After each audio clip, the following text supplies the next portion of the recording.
बैठे हुए परमात्मा को बहुत बहुत प्रणाम। आपकी धर्म आस्था को बहुत बहुत प्रणाम।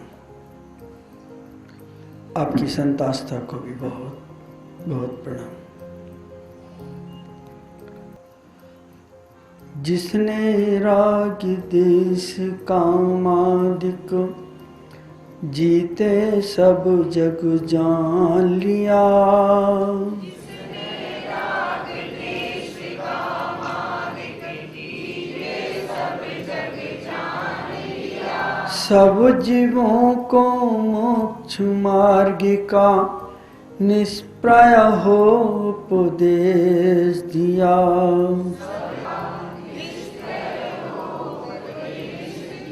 बुद्धि वीर जिन हरि हरि ब्रह्मा या पैगंबर हो अवतार,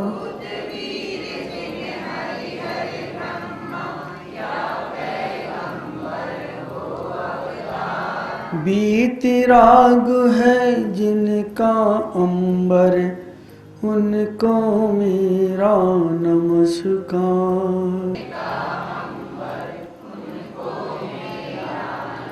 उनको मेरा नमस्कार।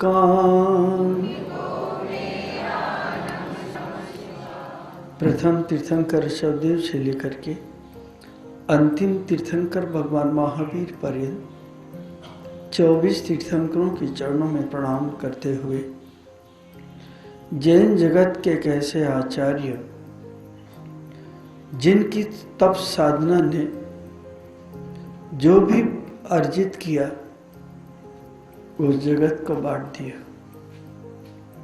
उनकी करुणा ने न दिन देखा न रात, न सुबह देखी न शाम। जहां कहीं भी दुखियों की आवाज सुनाई पड़ी उधर चल पड़े, उनका क्रंदन दूर किया, उनके आंसुओं से स्नेह किया और उन्हें पीड़ा से मुक्त किया। ऐसे परम पूज्य आचार्य विमल सागर जी महाराज, उनके चरणों में कोटि कोटि प्रणाम। और एक ऐसा महान साधक, महातपस्वी, जिसने अपनी साधना की काल में ऐसी साधना की, ऐसा तप किया और जैन श्रावक के द्वारा दिए गए अन्न को, पदार्थ को, भोजन को ऐसा पचाया कि वो साधना इतनी गहरी हुई कि उन्हें बाहर की वस्तुओं की आवश्यकता न पड़ी। ऐसे महातपस्वी आचार्य सन्मति सागर जी के चरणों में भी प्रणाम करते हुए प्रिय आत्मन मेरा प्रेम स्वीकार करे। आज पर्युषण पर्व का द्वितीय दिवस है और आज एक ऐसा पर्व है कि जिसके कारण से आदमी भटकता है और जिसके कारण से संघर्ष करता है और जिसके कारण से संसार में थमता है, रास्ता भी नहीं दिखता उसको। जब कोई उससे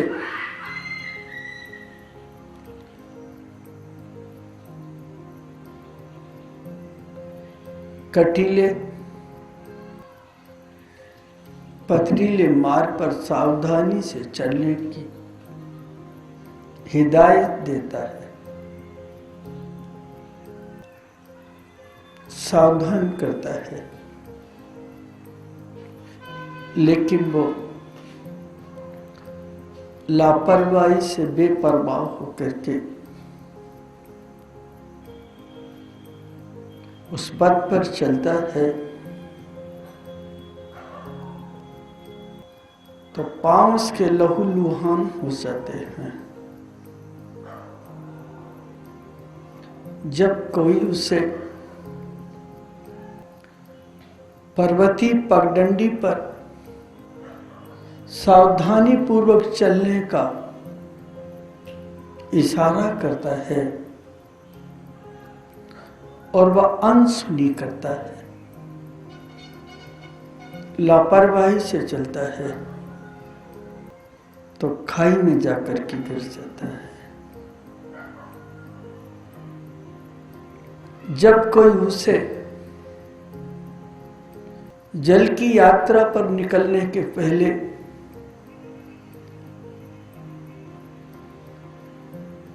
सावधानी की बात करता है,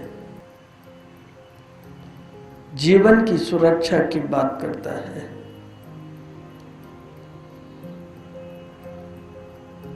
उस बात को भी नजरअंदाज करके, अनसुना करके लापरवाही से चलता है, तो सागर में उसकी किश्ती डूब जाती है। ये घटनाएं इसलिए घटती हैं कि जो मान है वो किसी को सुनने नहीं देता, सिर्फ सुनाने का काम करता है। किसी की बात मानने नहीं देता, लेकिन मनवाने की बात करता है।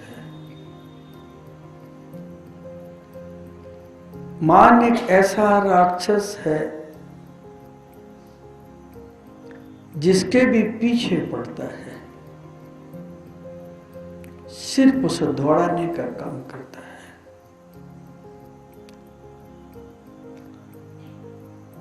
मुझे अहमदाबाद में आकर के एक युवक ने कहा,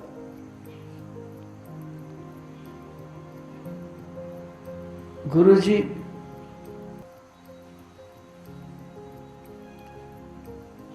मेरा पूरा भरा परिवार है, अच्छी कोठी है, गाड़ी है, नौकर चाकर है, धन बेशुमार है,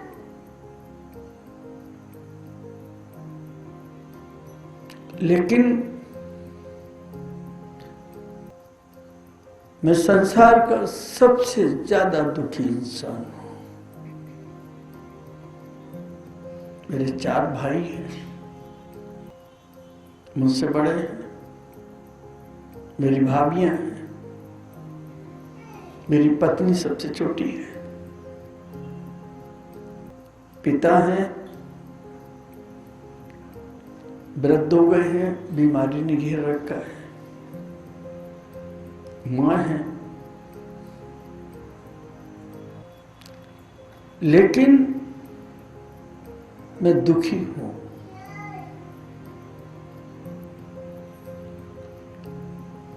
मेरे साथ अन्याय होता है,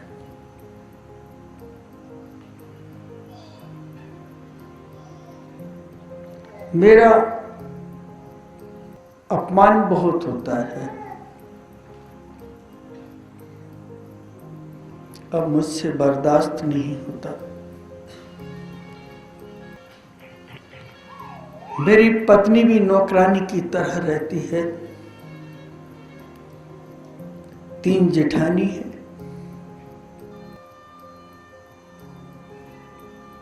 वे आधुनिक है, सबकी अपनी अपनी गाड़ियां हैं,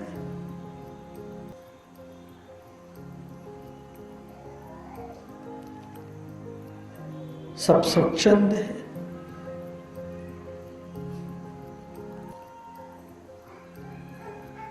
तीनों महारानियां मेरी पत्नी पर हुक्म चलाती हैं, उसे नौकरानी समझते हैं।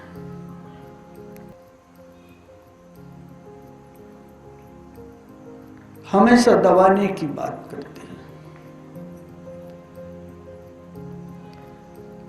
माँ से कहो तो माँ कह देती है कि बहू नहीं आई है, उससे अनुभव नहीं है।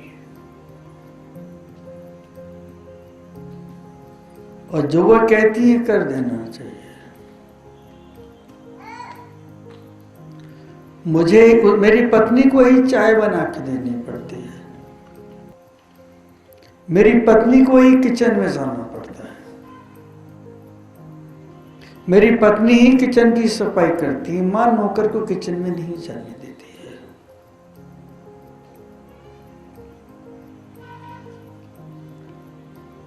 मैं नौकरानी समझ करके अपनी पत्नी को इस घर में नहीं लाया।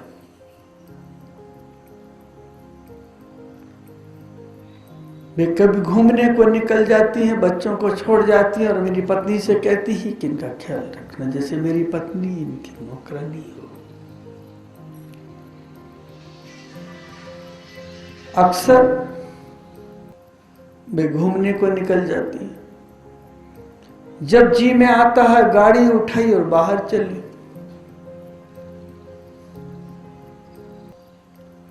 कभी किसी पार्टी में जाती हैं, कभी किसी पार्टी में जाती हैं, और कोई पार्टी नहीं आए तो किटी पार्टी में जाती हैं।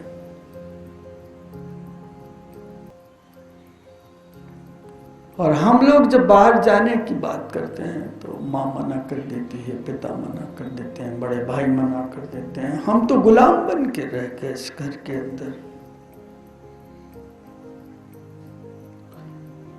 ऐसा लगता है कि हम दोनों भाग जाएं या परिवार से अलग रहने के लिए चले जाएं, बर्दाश्त नहीं होता।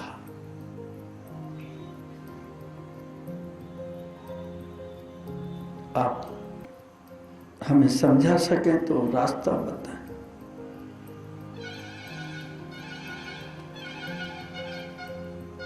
मैंने कहा कि तुम परिवार में दुखी हो, परिवार से दुखी हो, पत्नी भाभीओं से दुखी है, तो अपमान से दुखी हो। सारी जिम्मेदारी तुम्हारे कंधों पर डाल दी गई।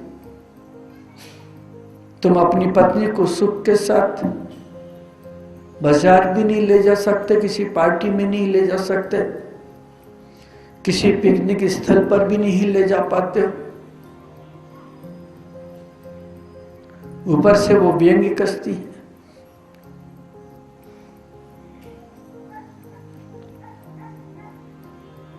जब वो पत्नी, तुम्हारी पत्नी नहीं आई तो उसके पहले भी तुम भाभीओं के साथ रहे थे, तब तुमने अपमान महसूस नहीं किया। मैंने उससे पूछा। जब शादी हो रही थी उसके पहले तुमने क्यों नहीं सोचा? बोले उस समय तक घर ठीक था, लेकिन शादी के बाद से जब मेरी पत्नी को वो नौकरानी की तरह बिहेव करते हैं उस समय मुझे पीड़ा होती है।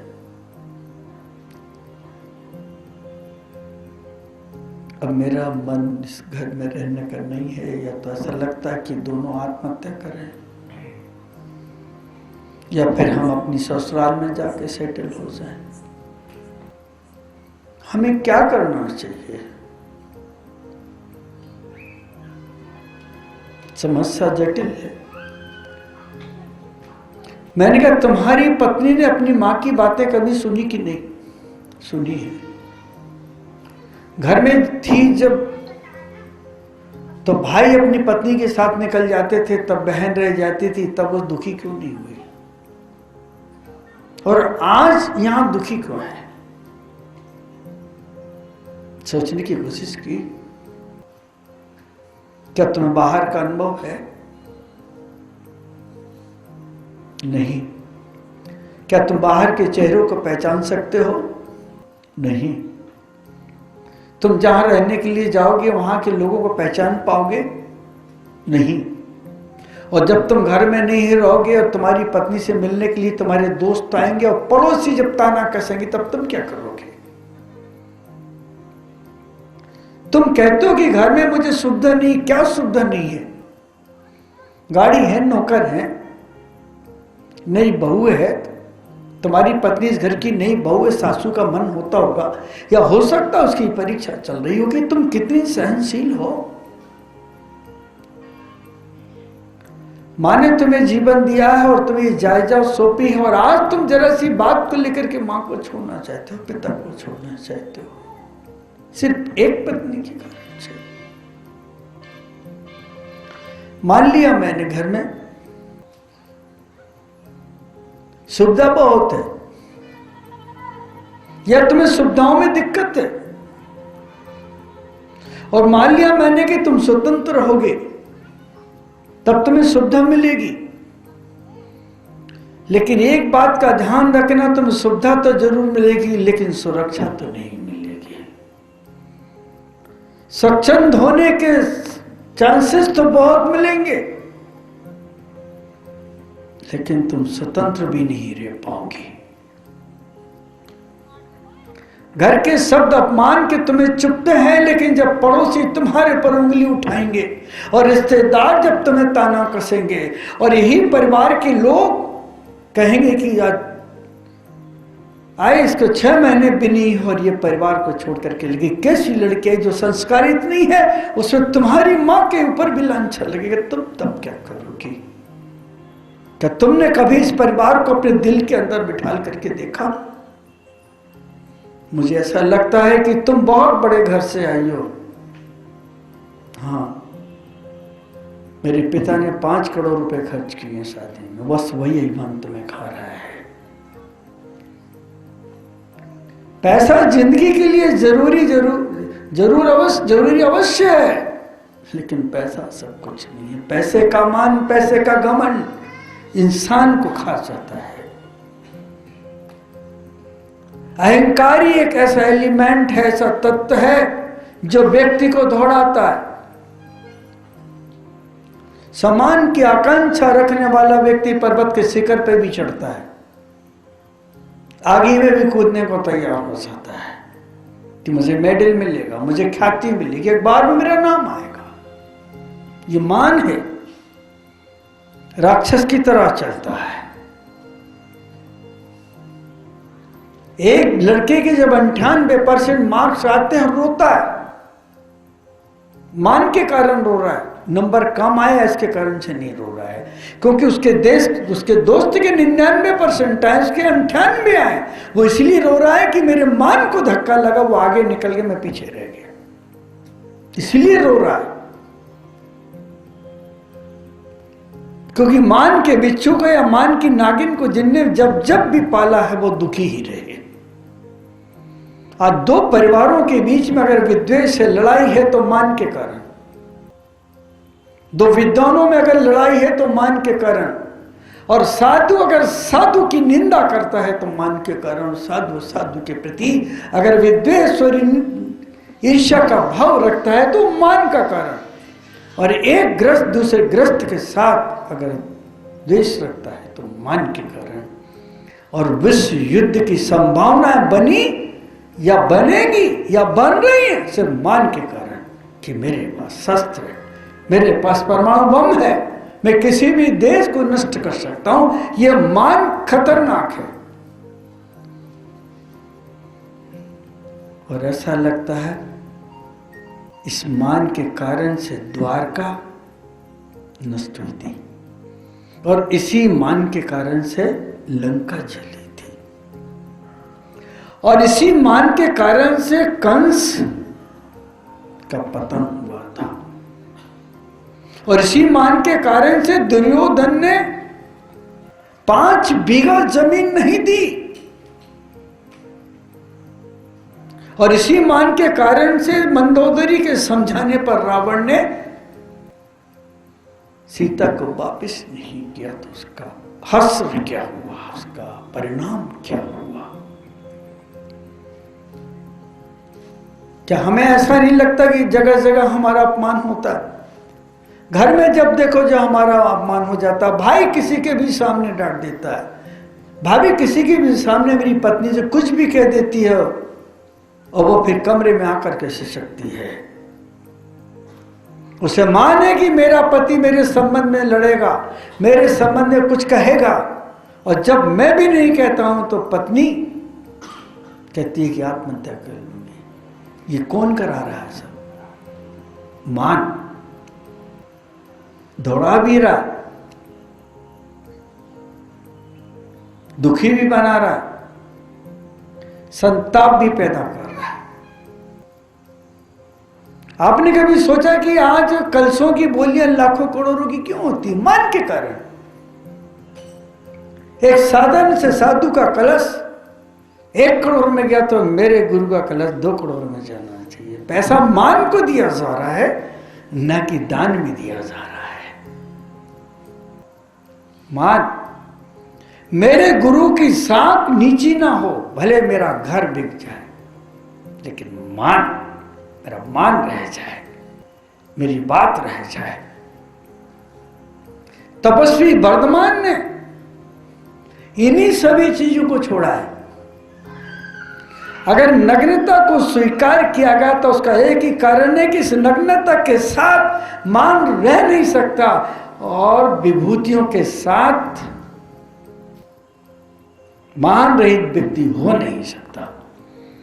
आज अगर तुम जितने अच्छे वस्त्र पहन करके घर से निकलते हो तो दूसरों को दिखाने के लिए और अपनी प्रतिष्ठा बताने के लिए, अपनी समाज की, अपनी जाति की इज्जत को बताने के लिए निकलते हो। मैंने एक सज्जन से पूछा,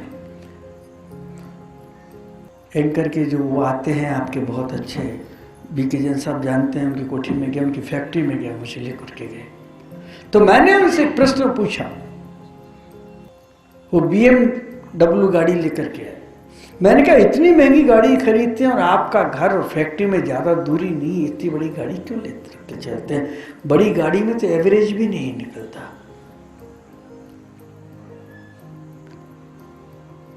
तब उन्होंने मुझसे कहा, बोले गुरुजी,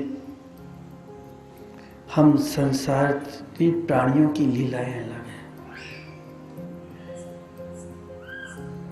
आप तो साधु है, घर बार छोड़ दिया, बीबी बच्चे छोड़ दिए, पत्नी छोड़ दी, माता पिता को छोड़ दिया, बहवा को छोड़ दिया, तो आपको तो इनकी जरूरत नहीं है, लेकिन जरूरत तो हमको है। जिस समाज में जीना है हमें अपनी इमेज बना के रखनी पड़ेगी, और समाज में इज्जत बनती है पैसे से।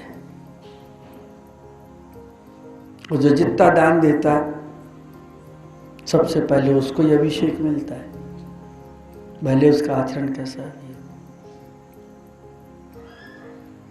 जो प्रतिदिन मंदिर आता है और मंदिर की दरियां बिछाता है और आखिरी तक रुकता है, उसका तो सम्मान ही नहीं होता कभी।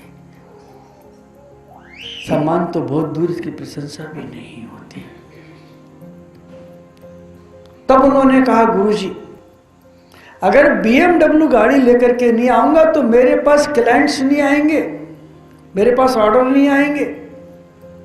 मेरा जितना अच्छा ऑफिस होगा, जितना आधुनिक होगा और जितनी अच्छी गाड़ियां होंगी, उतना लोग कहेंगे बहुत बड़ा आदमी है, फैक्ट्री बहुत बड़ी है इसकी, तो उतनी आय बढ़ती है हमारी। अच्छा लगता है जब गाड़ी को लेके निकलते हैं तो खड़ी करते हैं तो लोग देखो BMW में आया। 800 को कौन पहचानता है आजकल? उसकी तो कीमत ही खत्म हो गई। और नैनो अगर फेल हुई तो इसी कारण से, मान के कारण से चली ही नहीं वो गाड़ी। क्यों? हमारी जिंदगी में जितना खर्च है, जितना आप अपने जीवन में कमा रहे हैं, उसका आप 2% भी अपने तन के लिए नहीं करते हैं, मान के लिए पूरा खर्च करते हैं। अपने भोजन का आप मंथली जरा खर्चा निकाल लेके देखना, टोटल निकालना, आपका व्यक्तिगत खर्चा 1000 रुपये भी खाने का नहीं आएगा, पर लेकिन मान से संबंधित लाखों का खर्च आएगा। आज लड़का जैसे 12वीं में पहुंचता है तो सपने देखता है कि कौन सी कॉलेज में पढ़ना है। दोस्तों में तय होता है, हम डेयरी कॉलेज में जाएंगे, हम उस कॉलेज में जाएंगे, हम इस कॉलेज, लेकिन बाप से तो पूछो कि उतना पैसा है? वहां ठंडा है बेचारा, है ना दिक्कत। किसके लिए? किसी भी कॉलेज में जाओ लेकिन पढ़ाई कोर्स वही मिलेगा, सुविधाएं ज्यादा मिलेंगी, बड़े बड़े लोग मिलेंगे, बिगाड़ने वाले लोग मिलेंगे, लेकिन बनाने वाले लोग नहीं मिलेंगे। मैं तो बिरला कॉलेज में पढ़ा, अच्छी बात है। तो ईंट पत्थर थोड़ी खाओगे, खाओगे तो वही रोटी। मैंने फलानी जगह से किया इंजीनियरिंग, अच्छी बात है। कभी सोचा आपने कि बड़े स्कूल कॉलेज वाले बड़े क्यों कहलाते हैं? उस कॉलेज से निकलने वाले बच्चे होशियार क्यों होते हैं? क्योंकि उन्होंने चालाकी की है, राजनीति खेली है, कूटनीति की है। उन्होंने हमेशा 100% वालों को चुना है, 90 के ऊपर चुना है, और तुमसे पैसे लेके तुम्हें मूर्ख बनाया है। और समान स्कूल में पढ़ाई वही है, वही सब कुछ है, लेकिन वहां भपका नहीं है, वहां छोटे लोग हैं। ये सोच करके आप वहां गए, लेकिन सीख के तो इन्हीं स्कूलों से निकले थे। संस्कार तो तुम्हें इन्हीं स्कूल और कॉलेजों से मिले थे, लेकिन मान के लिए कहां जा रहे हो जहां संस्कार भी नहीं है? फिर भी साइंस से कहते हो वहां पढ़ रहा हूं, अच्छा आईपीएस में हूं, वाह प्रेस्टीज में हूं, वाह डेयरी कॉलेज में हूं, वाह बिरला में। कहां? मैं तो बॉम्बे जा रहा हूं, मैं पूना जा रहा हूं, मैं बेंगलोर जा रहा हूं। छोटे बच्चे को आप या अपने से छोटी स्थिति वाले को आप क्या टॉर्चर कर रहे हैं? अरे तुम गांव में ही पढ़ोगे, अपने गुनाई में रहोगे, अशोकनगर में ही पढ़ोगे, दिल्ली नहीं जा रहे। इंसल्ट। अब वो कह नहीं सकता कि मेरी ताकत नहीं है, क्योंकि उसके घर में नंबर 2 की कमाई नहीं है, फालतू का पैसा नहीं है, श्रम का पैसा है। इन सब वस्तुओं में मान है, सोने में, खाने में, पीने में, उठने में। माल के कपड़े के बिना तो तुम कपड़ा नहीं पहन सकते। आज बस मैं माल का पहनता हूं, भाई तेरे पास आराम का पैसा है तो ला 2 रुपए की चीज 50 रुपए में, माल का चाहिए। और भले वही कहना फुटपाथ के ऊपर तुम्हें 200 रुपए मिलेगा, मॉल में जाओगे तो 1000 रुपए का मिलेगा। खुश हैं आप जेब कटा के, क्योंकि मान। कहां मान नहीं है? एक महिला ने डॉक्टर से जाके कहा कि डॉक्टर साहब मेरे अपेंडिक्स का ऑपरेशन कर दो। बोले तुम्हें नहीं है? बोले डॉक्टर साहब बहुत परेशान हूं मैं इससे। बोले मेरी सहेली ने अपेंडिक्स का ऑपरेशन कराया तो उसके 5 टाके आए, हमेशा देखा दी तो 5 टाके लगे। बोले मेरे 6 टाके कर दो। खच्चर मान।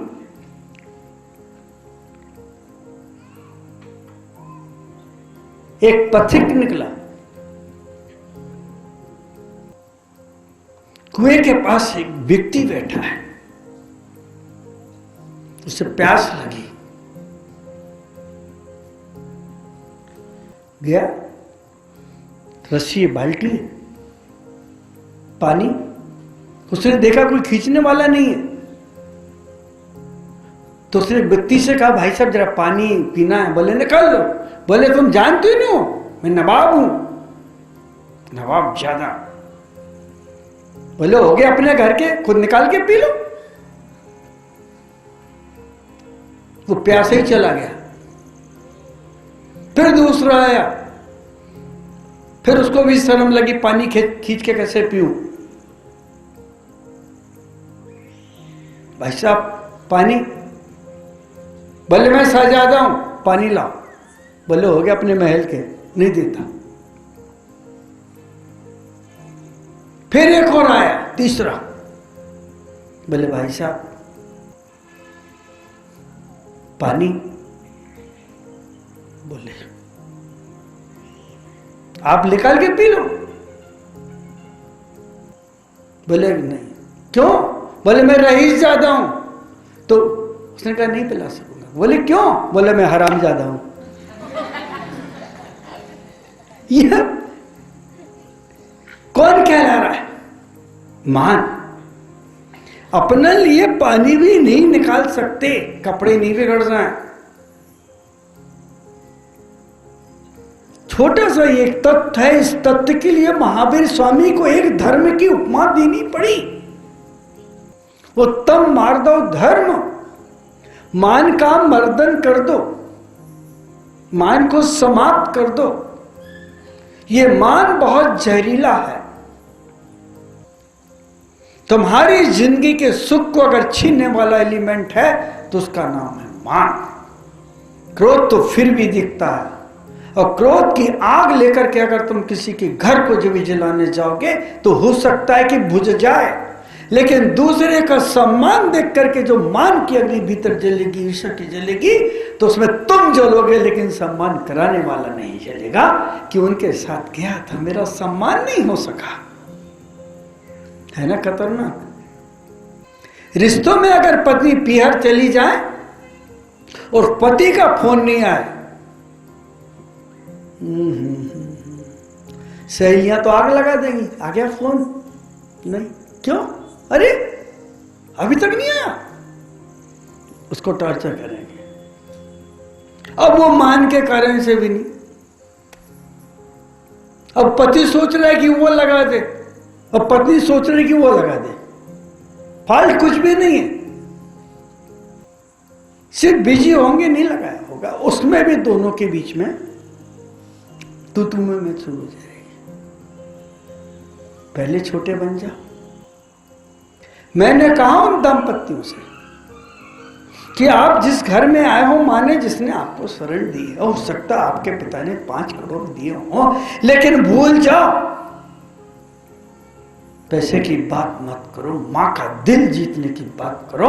और अपनी भाभियों के अर्थात जो तुम्हारी बड़ी बहनें 3 हैं, उनका दिल जीतने की बात करो। पहले से जा करके उनके पास बैठो और कहो कि बहन आज क्या खाना है, आज वही बनाते हैं, आओ ना, मैं आज खिलाऊंगी, तुम बैठो ना यहाँ पर, धीरे धीरे पिघल जाएगी, ज्यादा देर रुक नहीं सकती। अगर बर्फ को तुमने फ्रिज में रखा तो फत्तर हो जाएगी, और मान के पस से अगर तुम चले तो तुम्हारे घर को बिगाड़ के चली जाएगी। मान है। आज जितना भी शो है सब मान के कारण, बड़ी बड़ी प्लानिंग बन रही है स्मार्ट सिटी बनाने की, मान के ही तो कारण है। चाइना के डिजाइन लाएंगे, ले आओ, नाक कहाँ से बनाओगे, चेहरे कहाँ से बनाओगे, मकान तो बना,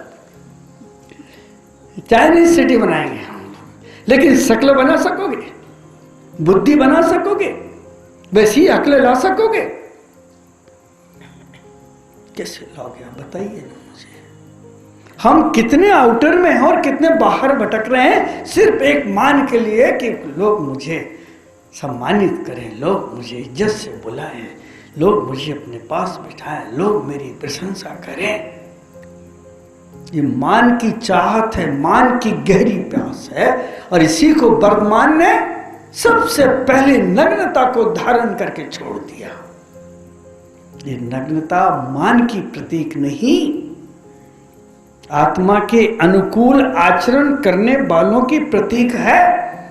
आज टीवी पर जितने लोग बड़े बड़े वक्ता बैठते हैं, बड़े बड़े आश्रम के वक्ता बैठते हैं, लेकिन उनके कुर्ते और कमीज और कपड़े तो देखो, एक दाग सुई की नोक के रवा नहीं, तो बिल्कुल इतने साफ स्वच्छ और प्रेस किए हुए तने कपड़े, जिसके कपड़े इतने तने, वो कितना भीतर से तना होगा आप सोचिए ना।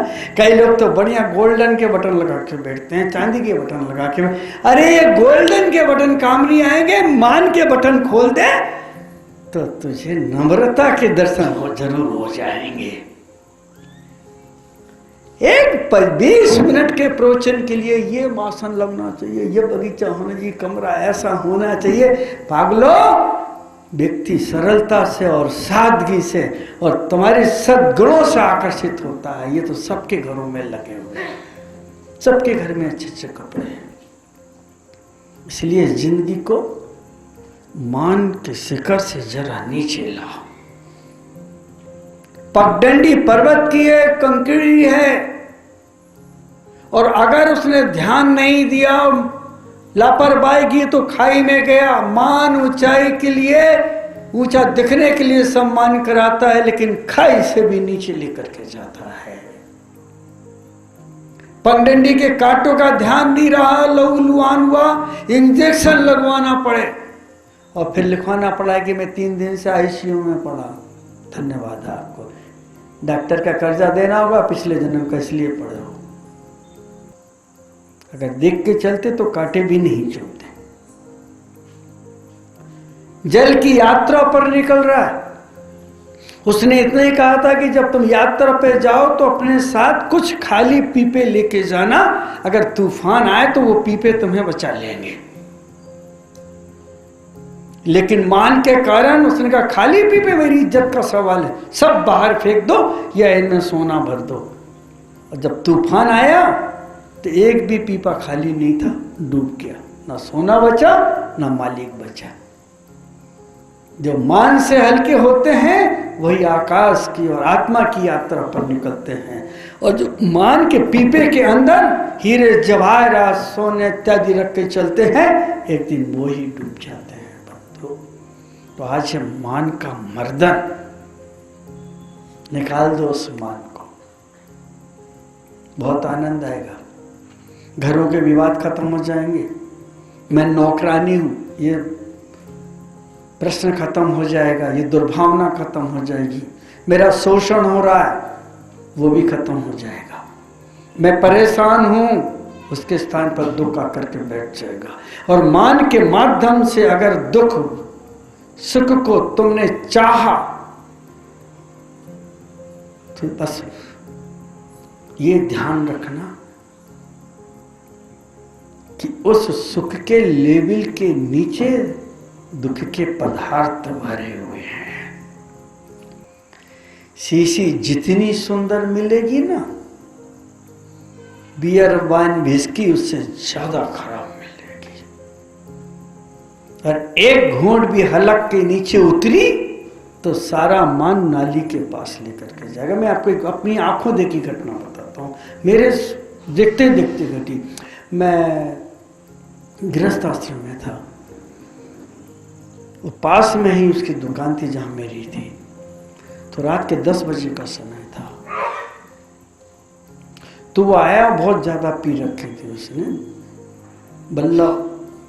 बल्लम पान वाला था वो। तो उसके बगल में उसने पी रखी थी और आके टिक के बैठ गया। थोड़ी ठंडी भी थी उस समय। तो उसने, उसके पास एक कुत्ता आया, कुत्ते ने उसके ऊपर उसका स्वागत किया। तो बोलता, बल्लम भैया क्या 2-2 बूंद पानी डालते हो, बार बार सोने नहीं देते? वहां कौन था?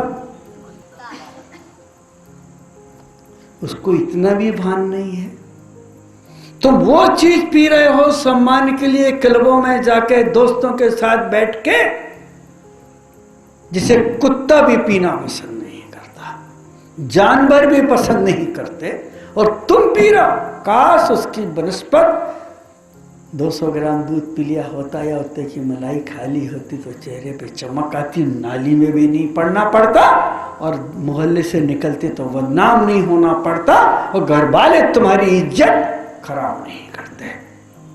ये मान का नशा खतरनाक है। कहा उनसे, तुम्हारे अंदर मान है, इस घर को अपने दिल के अंदर बिठा लो, और तीनों जेठानियों की अपनी सगी बहन बना लो। मुझे इनकी सेवा करनी है। अभी तुम मान में हो क्योंकि तुम्हारे पिता ने बहुत पैसा दिया है ना गर्मी? उसकी आंखों से आंसू निकलते उसने कहा, हाँ इतना हमने सोचा नहीं। सुविधाओं की तलाश में जाओगी, दुविधा में पड़ जाओगी। भले घर में थोड़ी तकलीफ हो, लेकिन सुरक्षा बहुत बड़ी होती है जिंदगी की। बंधु, जिस मान के कारण से हम संसार में अटके हैं, उसको ही कम करो, अड़ो मत। मेरी इज्जत चली गई, सोचो मत। इज्जत लेके आए कहाँ थे? बचपन में जब जन्म हुआ था तो तुम्हारी नाक मुंह के पास तक, होंठ तक आती थी और तुम चाटते थे, तब मान की याद क्यों नहीं आई तुमको? उस समय सोचना था।